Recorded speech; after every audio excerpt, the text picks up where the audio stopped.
I'm talking with composer Miriam Cutler, who is renowned for her amazing work in scoring some of the best documentaries as well as for feature films and TV. But thank you so much for talking with me today.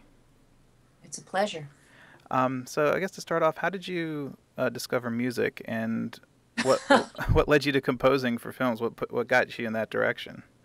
It's a very long story, but I'll try to cut to the chase.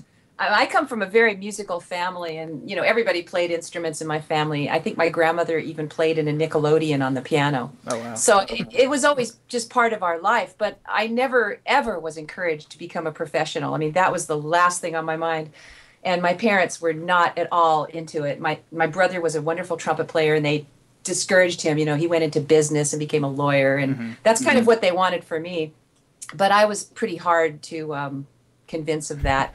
So I went to school, I went to college and I started majoring in music, but I hated theory so much that I changed my major to anthropology.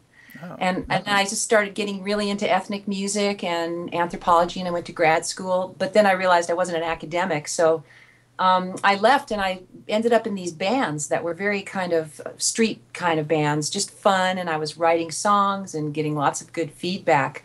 But I never thought about scoring because I thought, you've got to have a formal music education for that. And even though I'd been writing and playing music for my whole life, it never really was from an academic point of view or theoretical. Right. But one time I was at a gig, and someone came up to me after the gig and told me they had this little documentary and would I like to put music to it. So I said, sure, let me see what it is.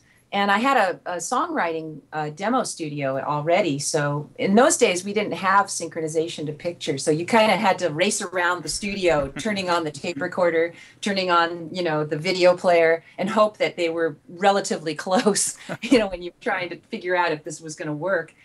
In those days, you had to use this book called the Knudsen book, where you actually calculated based on the tempo and the beats and footage frames where the music was going to hit. And so that seemed way over my head. I mean, I just thought, oh my God, this is like worse than academic, Yeah. But I really loved doing it. And then those days, I think also, at least on the low budget side, and probably even in the big films, there was a lot more music editing that went on. People would write all this music, and then there would be people that would cut it and make it work as the picture changed, which, as you know, films are always in flux. Until the day they show in the theater, probably. Right. So anyway, that's the short version of the story, believe it or not. Well, it's interesting. It's when you started writing music, since you didn't have that, I guess, classical training, as I guess they would call it. I mean, what kind of instruments were you using? Were you sticking with what you knew, and how did you write for stuff that you didn't know? It's interesting. I mean, I played in bands forever, and I'm a horn player and a singer, and I also, I play piano, and I used to play the guitar, and, all the things, because growing up as a hippie, I had to play folk songs and things like that, and, it's part of the culture. It's interesting, I was just getting my studio going when all the home studio stuff was beginning to kind of explode. In those days, early on, if you wanted to record something, you had to go to a regular studio and fork out the money. And, just buying the tape, it was like 2-inch tape. And it was very expensive. You could spend $300 on a roll of tape that would give you maybe 1 or 2 songs. Yeah. And so, it was very prohibitive creatively. If you had to prepare and save up and be really together, you'd rehearse, and then you'd go to the studio and record it. Not like now. So when the home studio started, it was Tascam and Fostex came out with these 4-tracks, and my very first studio was a 4-track cassette player. It was a Fostex 4-track cassette player, and I did really elaborate demos on that with horns and vocals and guitars, and you would just bounce and bounce and bounce and bounce, and it had a certain kind of sound. So it was really interesting. I mean, I think that the in those days, and then when the synthesizers started coming out, we were all like enamored with these analog synthesizers. Everybody thought, wow, this is like so cool. So we started writing with those, thinking how cool they were. And of course, if you listen to scores that came out during that time, they got dated very quickly. Oh yeah. But when we were doing it, it seemed like the coolest thing, and this was the new sound, and everyone really, not everyone, but it really did take over. And it also probably started the explosion of people being able to do scores in their home, because you had these electronic instruments. And then, of course, over time, they started developing the digital ones that came closer to, to sounding more like real instruments. And we've seen it come full circle now, and you kind of have, it's just completely been integrated into the pastiche of sounds available for composers. Right. I guess I'm not a composer, but I interview other composers, and they show me, they have the entire orchestra at their keyboard, and they can just, bring up samples and stuff like that. It's quite crazy. It is. And, not just that. I mean, you've got things that sound like recognizable instruments. And for me, who I have a particular interest in ethnic music, it made it possible. Like when I was young, I dreamed of having this band that would have all these ethnic instruments in it, like there would be, tablas and just things from all over the world. And it was really hard to find people that could even play them or even know what they were. So as these samples started coming out, for me, that was fantastic. And it really allowed me to explore my interest in ethnic music. And also, of course, when I'm working on a film that has an ethnic, that takes place somewhere where they want to have elements of that, it makes it easy to imagine. But now I've come full circle where I replace it with real stuff. Right. But it does give you the ability, for like early on, if I wanted to write a piece of music and hear it played, it was just a huge ordeal. You had to hire people to come and play it. You had to get somebody to do the score, to write out the music, or you had to write it out yourself, and it's very time consuming. And I think part of what's been so incredible about the technology explosion is that it allows creative people, it just gives you more stuff to play with and imagine with. And for me, that's been really, really fun. And it made it possible for someone like me who doesn't have a very elaborate, academic music training to be able to realize and actualize all my ideas. And I can figure them out in the studio with my equipment. And then, I can hire music preparation people and they can get it. And then lo and behold, you bring it to the studio and people play it and it sounds like music. So what's your favorite, you talk about ethnic music, what's your favorite culture to explore musically? I think everything. I mean, I particularly fascinated. You can actually understand world history by following, the instruments, movements across the world. You know what I mean? Yeah, yeah. Where people went, they brought their music and their dance. And so, like, I just recently did a film that has part of it take place in Uzbekistan along the Silk Road. And what's so fascinating is you find, in Uzbekistan, you find in their music Chinese instruments, things that are based on Chinese music and things that are based on Arabic music or Persian music or, even some kinds of European music. And so it's just, I don't really have a favorite. It's just almost like you can really understand a place by listening to its music. You can almost tell who they've been conquered by, who's passed through doing commerce, all that kind of stuff. So I just, it's kind of a, I guess like you could call it a hobby or an interest of mine. Yeah. And it definitely translates to I guess your body of work, because you do a lot of documentaries, and it seems that's your area of focus. And is the, I guess, the fascination with people and is that what keeps you coming back to that genre? Oh yeah, I have to say, I did a lot of things before I started scoring documentaries primarily, and it's just such a perfect fit for me because I am an anthropologist at heart. And so I find that, I love to work on things where I'm always learning. And you won't get more dramatic material than you get in documentaries. I mean, it's the real thing. These stories you couldn't make some of these stories up. I mean, they're just unbelievable. And they're passion. There's a lot of passion from the filmmakers. And so for me, it's just such a perfect fit because I get to combine what I love to do, which is make music, with my values, and do work that I'm very proud of and support causes that I care about and things like that. And musically, I've talked to a lot of composers who are, mainly they work in features, but they also do documentaries. And I always ask them what the differences are. And so, what do you think is the essential purpose of music in a documentary? And I feel like the function kind of stays the same, but I feel like the approach differs. And how do you approach it, musically when you're telling a story in a documentary? Well, it's interesting. I mean, people ask that question, but storytelling, good storytelling is good storytelling. And I think when I first started working on docs a long time ago, people were more timid about using music as part of the filmmaking process. They really wanted it to be there and not there. They wanted it as filler. But I think we're finding now, we're seeing a much more sophisticated approach in documentary filmmaking, and the filmmakers are being bolder, and they're basically using it like any filmmaker would use it to tell a story.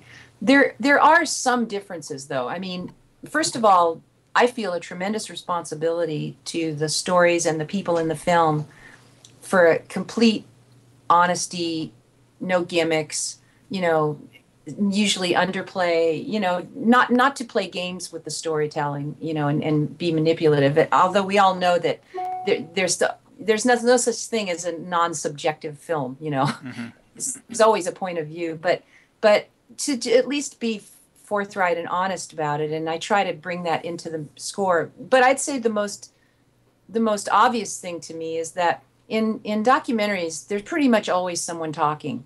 And so I kind of call myself the queen of beds, that you could create these underlying beds of music that have musical integrity, that further a theme and use themes in a way to enhance the storytelling, become part of the story structure and still be out of the way. And I've kind of developed all these different ways of doing it where you kind of keep the music compressed in a certain way so that it never takes over and it's there doing whatever the filmmaker would like it to do without being in the way or interfering. Because, one of the things I pride myself on is that I don't want to have to go to the mixing stage and have them just keep turning the music down because they want to hear the dialogue. I want to write the music in a way that it contours to the dialogue and to whatever action is going on. And so, it can breathe and not have the need. And one of the greatest compliments I get from mixers is, hey, I didn't even have to touch the levels hardly at all,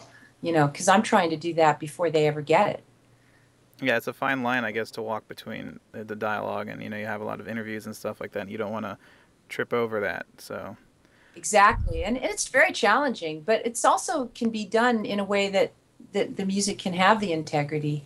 So it's just challenging. It takes time. And that's another reason, I really believe in using live musicians. And I think that especially in documentaries, they bring an element to it that sort of breathes life. It creates transparency in the tracks because there's breathing space, when people are really playing. The synth sounds tend to be very, they fill up the track. Yeah. And there's no, you don't feel this sort of space that you feel in real music. Oh, I call it real music. I mean, it's all real music, but I mean, I just think it's very important to have that element in a documentary score for sure.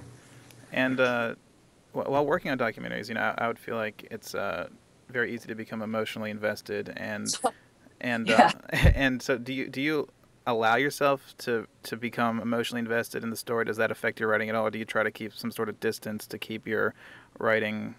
I don't know. Does it help? Well, I think that for me anyway, what I've discovered is that there's an artistic sensibility that allows me to be able to translate my emotions into music. And part of that is I have to be open to my feelings about the material.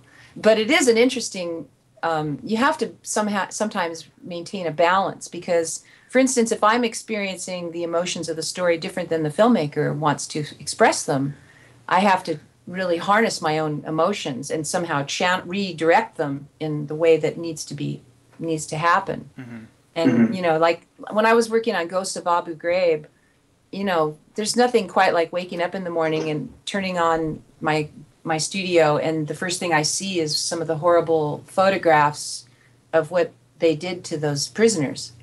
And it was really intense to work on that for days at a time, and it does affect me. I mean, I'm a human being, and I'm also I care a lot about how people treat each other. And so, it did affect the writing. And I think in that case, it allowed me to really channel some of that pain, And, but in another case, on a film where the filmmaker was making a film about her family, and it happens to be a very famous historical family, which I have feelings about. Mm-hmm. And my feelings were really different than what she was trying to express in her film. She was trying to keep it much lighter. And so I had to really work on I kept writing stuff, and she'd be like, no, this is it. And so I had to really pull it back and redirect myself. So, it's an interesting thing because everything we do is subjective. Yeah, I mean, and you have a unique voice in your music, of course, and it just, I mean, working, I think for me, if I work on a documentary, it would just I would probably look at it as a viewer versus then the person constructing it, and that's. Well, I think but that's part of what's good for a composer to do, because like a lot of times we're the first real audience for the film. The editor, like in a documentary, the editor and the director and whatever producers have been working, kind of in a vacuum for a while. Right. And one of the first people to really give them feedback, because whatever I write is direct feedback for their film, how I experience it. And so they may give me notes and things, but I'm still going to respond. So some of them like that, and some of them don't. They just want to keep you keep you more in service to their vision, and other people want to know more about how you perceive it, and right. And it's an interesting thing. I think one thing composers, I'd say 50 to 70% of our job is how we handle the relationship. I mean, most composers I know are good composers. We're all good musicians. We're all good composers. Some people are more adept at film composing than others. But the thing is, you've got to be able to have these relationships that can be on a creative level, and that they're very difficult relationships, because music is something that's intangible, and directors who are usually very confident are often a little bit confused by the music process and uncomfortable with it. So we have to really walk a fine line. Yeah, I mean, I think the director-composer relationship is very important, because I come from the directing side, and music is very important to me when I write and edit and all that. But I just think, what are some qualities in directors that you look for that make your job a lot easier? Well, I think first of all, I have enormous respect for anybody who manages to get a film to the place where they're bringing it to a composer, because I know how hard it is, especially in documentaries. I think that if a director has a very strong vision, it's very helpful. If they're really, not that they have to know what they want the music to be, but they know what they want the film to be. And so if you have someone with a confident, strong vision of their film and what they're trying to accomplish, together we can go through this complicated process of figuring out how to accomplish, how the music can further that goal, further that approach to the film, help communicate what they want people to experience, and take away from the film. So that kind of confidence helps, because if they're wishy-washy and people around them if they get all this input from everyone around them, it makes it much harder to work with them, because they might like something one day and then they'll come back 2 days later and go, oh no, you have to change that. And they can't make up their mind because they're not confident enough about their own vision. I mean, I'm not against people. We're always tweaking and upgrading and updating ideas and developing them more. But that's different than actually not knowing if something works or not. So I think it's really important, and I try to encourage directors to do some experimenting on their own with temp music, not in the sense that they just cut it in and that's that, but to sit down and really experience their footage with all different kinds of music. Like I always say, pick music that's really different, but there's something about it that resonates for you with what you're trying to accomplish in this scene.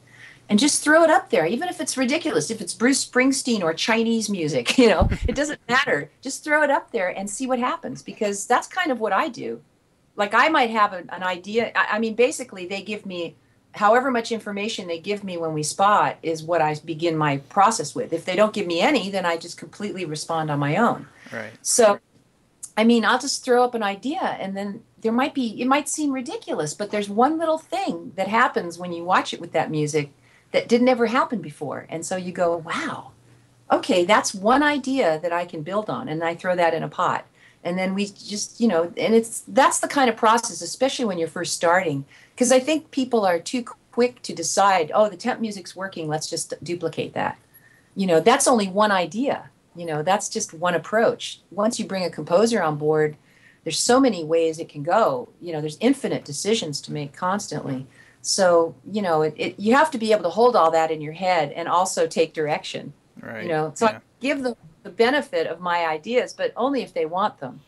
I have a lot of experience. I don't certainly not saying I know everything and I don't know the best ideas, but I may bring an idea, and any composer might bring an idea that they hadn't even thought of. Mm-hmm. And that could be really wonderful. So, I want an openness. An openness is important, but an ability to direct and guide and keep people on tracks. They've got to bring all these different people who work on the film on the same path. We've all got to be doing the same thing, Otherwise you get a film that has no, it doesn't focus. And so, directors, it's a very intriguing position, I think. And it takes a certain kind of person to be a director, to be a successful director. And I mean successful in the sense of being able to make a film that works, Right. Yeah. I mean, it does get overwhelming, I think, for that person in that role too, at some point. And then, like you said, they'll get obsessed with the temp track and be like, oh, let's just keep it like that. They don't want to, change it up. Well, they're afraid because they probably went through a million things to try to find that, Yeah. And it's really hard to start the process all over again, especially once you've been through the editing and you're at the point where you're ready to start composing. It's like, it's really not for the meek. I mean, I think directors have to be really strong, really focused, and able to stay focused for a really long time. I mean, these films docs can take 10 years, Yeah. Not that you're doing it all the time, but you have to stay focused on what you're trying to do. And, whatever you're doing it. And I think also it's interesting when you bring on experienced crew who are really good at what they do, they know how to take direction and allow the director to focus them. Like I feel like I'm just a tool. Use me. I can bring things to you and I can do what you want, and usually if I'm not able to, sometimes it takes a long time to find that thing, and different people are willing to dig deeper than other people in trying to find something, you know what I mean? To mine out this material that we're trying to do and achieve perfection within a certain framework. Right, yeah. As perfect as it can be, but I mean, some people can really hang in there and just go through this very arduous process. And other people, are on a deadline and you've got to focus and get it done. There's just different ways of doing it. So it's important to be able to distinguish with what we're doing. Are we doing this? Is this like an ongoing process? And I kind of feel like I'm one of those, as an artist, that's intriguing to me, to go into the really hard, deeper process of the work. But I also understand, hey, if we're on a deadline, I know some good ways to make it go faster, speed up the process. Right, which comes from experience and repetition and all that. Yeah, and just having had a kind of an arsenal of things I've done. Yeah. And looking at the landscape of the composing world, it's a very male-dominated industry, and as such an established female composer, what advice would you give to young women wanting to come into this industry and write music for films? Well, it's interesting. I met with I'm an SCL board member, the Society of Composers and Lyricists. We have a wonderful mentoring program, which is really it's not really like taking necessarily just young people, but different people come through the program and they just meet with different composers and, have different experiences and get to know people and go to sessions and things. And so I had a group of them over here the other day and we were talking about that, and it's like, first of all, I think that way. First of all, there's classes you can take now, which there weren't when I was coming up, so that you can actually go through to college and take a major and really get the information that kind of gets you going, you know what I mean? So you pop out ready to go. You know the technology, you understand the genres, you understand what your job description is and things like that. So those are things that I kind of learned on the fly. So that's going to help with women. I think there's a lot more young women that are really interested in this. It really is a perfect career for a woman in some ways, because women, we're sort of, how can I put this? People think that women are communicators and we're more patient and more process oriented, perhaps. I don't know. Those are things that women, traditionally are supposed to have. And I think those are all things that work really well for this career. I don't think the young women feel the stigma I pretty much go into a room and I'm the only woman most of the time.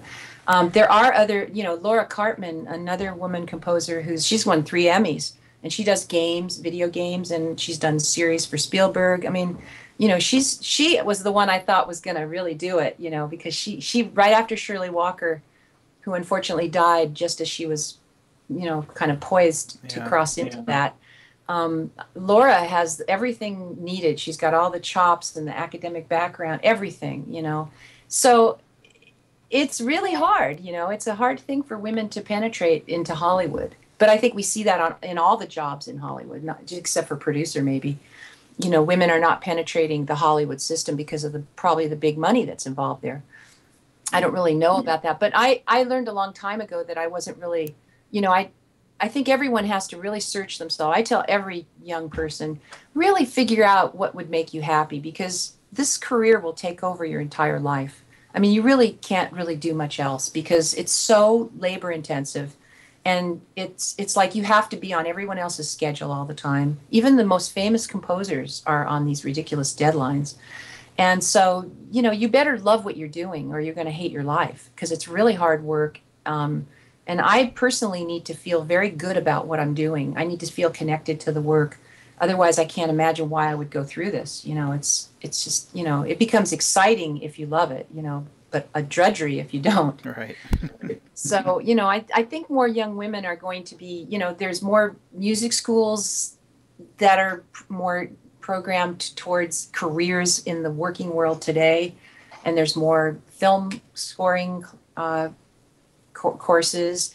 And also, I think that in past generations, there were more jobs in the music industry than there are today. I mean, it's really, if you're not working in film, the record business is nothing. It's a shadow of what it was. I mean, and there used to be live gigs. Like I made my living as a live musician for many, many years, playing, first in clubs and then parties and, all kinds of different things, and then when I was first composing, there were all these corporate jobs. Like you did corporate videos. It was like commercials for corporations in-house. It was a thriving industry, and you could actually make a living doing that. So there were a lot of ways to make a living as a musician and also a composer. But now, film composing, or media composing, I should say, more than film composing, because there's all these new media outlets.